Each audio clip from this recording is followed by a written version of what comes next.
he'll change. He is committed of his own level of service, and that will remain.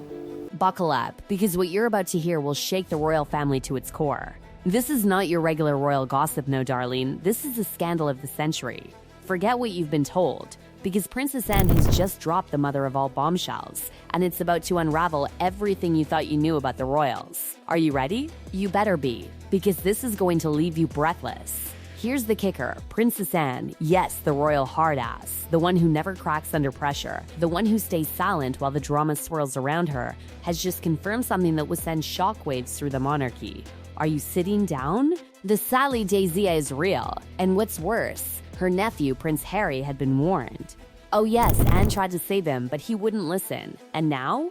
Now it's too late, and he's left reeling, furious and broken. You see, there's a reason the royal family's code is never complain, never explain. That silence, that impenetrable wall of secrecy, it's what has kept the monarchy standing for centuries. But what happens when that code gets shattered from within? What happens when someone from the inside breaks the silence? We're about to find out, and let me tell you, it's not pretty. The bombshell came days after those explosive photographs hit the public. The ones that made everyone stop and stare, the ones that have international media buzzing nonstop.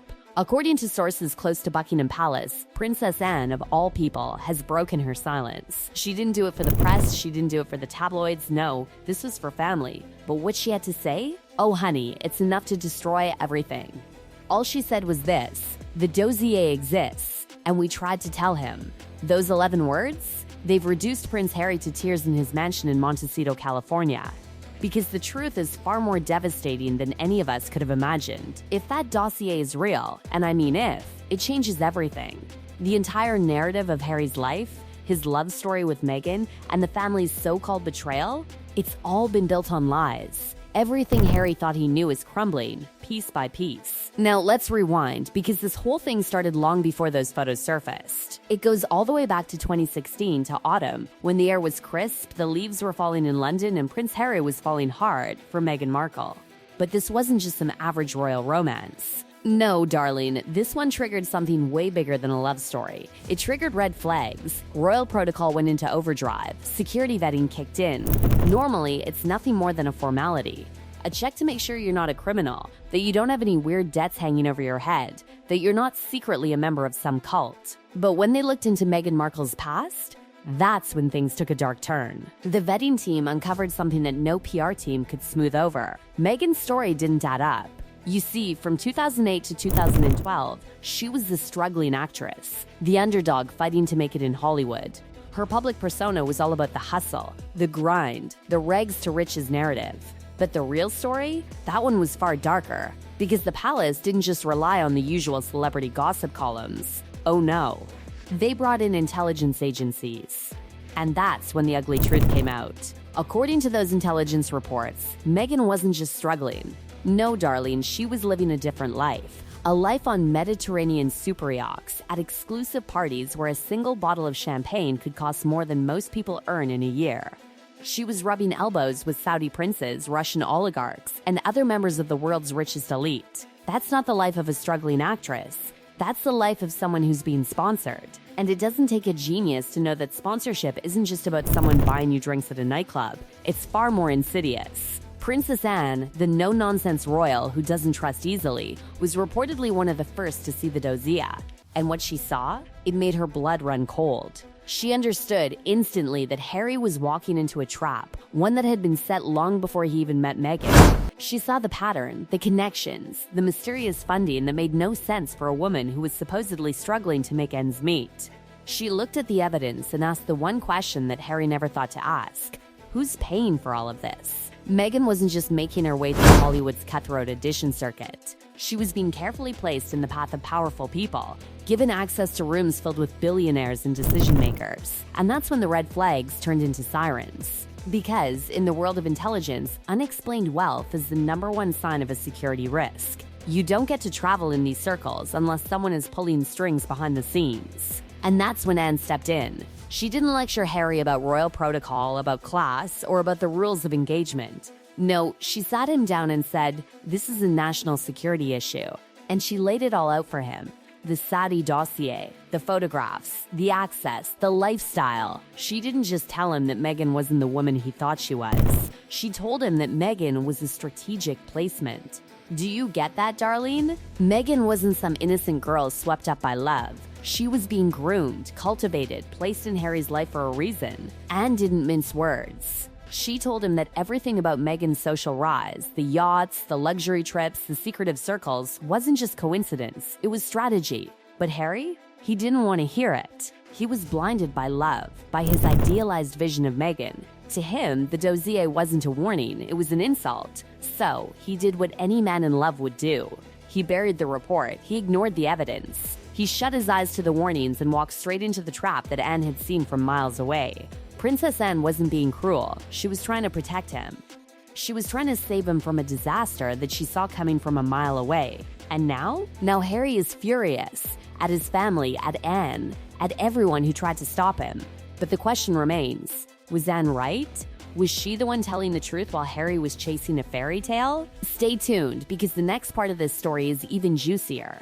Part 2 will dive deep into the financial and personal chaos that's about to explode, and trust me, you won't want to miss it. Oh, you didn't think it was over, did you? Buckle up, darling, because the real drama is just beginning. Now, let's talk about what happens when the royal family's darkest secrets get exposed. It's one thing for Princess Anne to drop a bombshell like that, but it's a whole different thing when the world starts putting the pieces together and it all blows up in the monarchy's face. This isn't just about Harry's heartbreak anymore.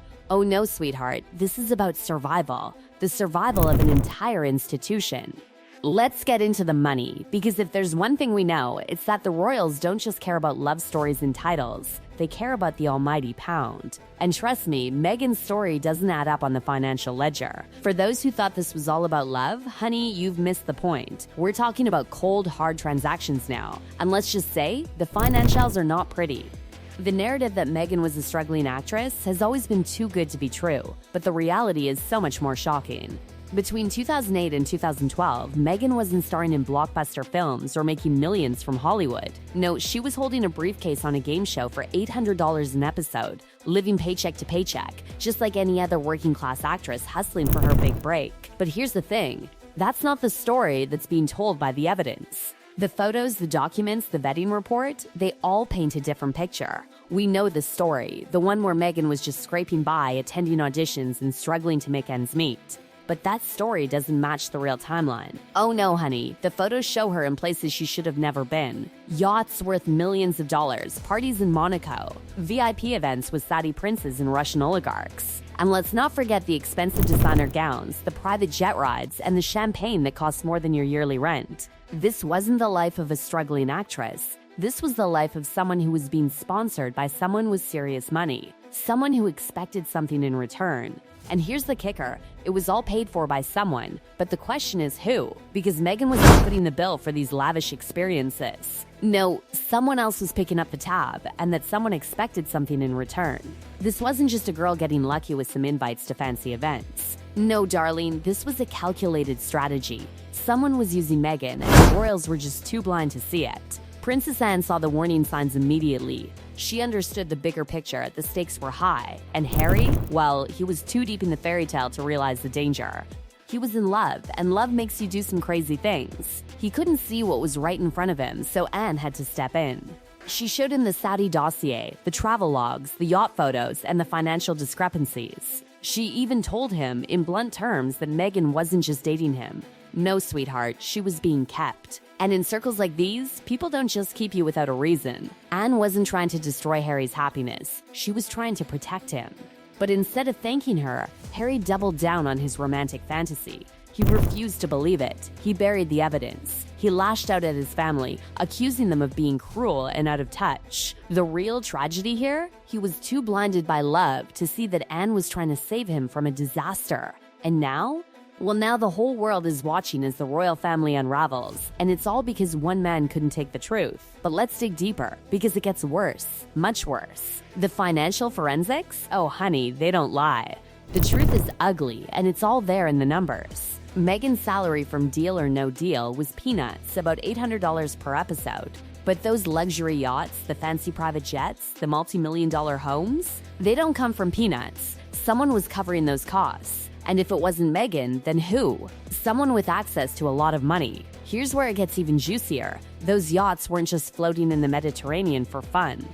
They were part of a much bigger game. Think about it. Who in their right mind goes from holding a briefcase on a game show to being invited to private events with world leaders and billionaires? Who gets access to the inner circles of international power brokers? Someone who's being handled, sweetheart. Someone who is being cultivated, placed in the right rooms with the right people at the right time.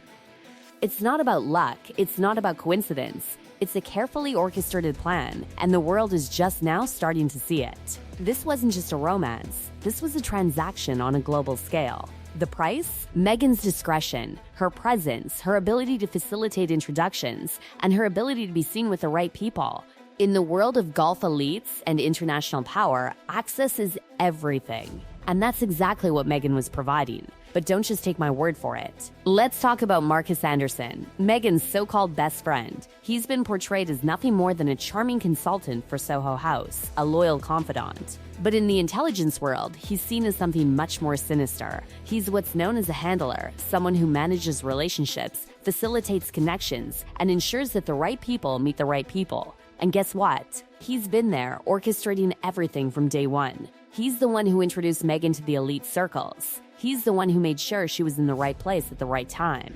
He's the puppet master pulling the strings, and he's been doing it for years. The thing is, Harry never saw any of this. He didn't see the strategic nature of Meghan's rise. He didn't understand that he was being used as a pawn in a much larger game. And now?